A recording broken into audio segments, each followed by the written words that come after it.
How's everyone doing today? This is Adam with Commander on a Budget. Today we'll begin to another episode of Budget Brews. This is another fan-requested one for Tibur and Lumia. I've only seen this commander in binders at like LGSs. I've never actually seen one out in the wild, so I'm pretty excited to actually brew around this one. It has some really good creature types, and it looks like a really interesting Spellslinger deck, so let's hop on into it. In my opinion, probably one of the first cards you want to put in here will be Leap. Because it's a blue card, you get to give something flying. It by itself gives something flying, and it replaces itself. It should probably be one of the first cantrips you want to throw into the deck.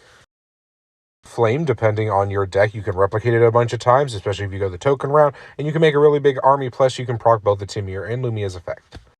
Student of Elements was a super interesting card because once you give it flying, it turns over, and then it gives all your creatures flying. So this is a really great way to pretty much prevent all your creatures from not getting pinged down. It's really great.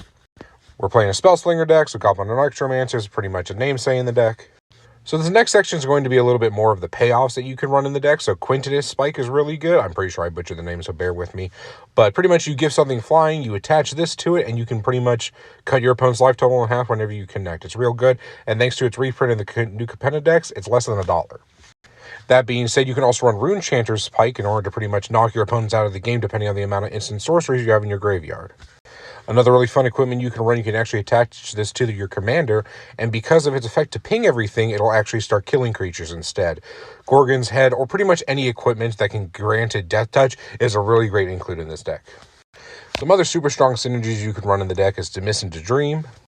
Along with Willbreaker can give you additional layer of versatility within your spells, because you can target yours to get the benefits, or you can target your opponents to take control of them. This card can single-handedly take over a game, and I think it's incredible. Last few sections I want to go over the damage increasing aspect that you can run in the deck. Torburn for Thane of Relfell is real good. It can pretty much make your pings go from 1 damage to 3. Dictate of the Twin Gods lets you add up damage, especially at flash speed, which is really good. And it's just a great include in this deck.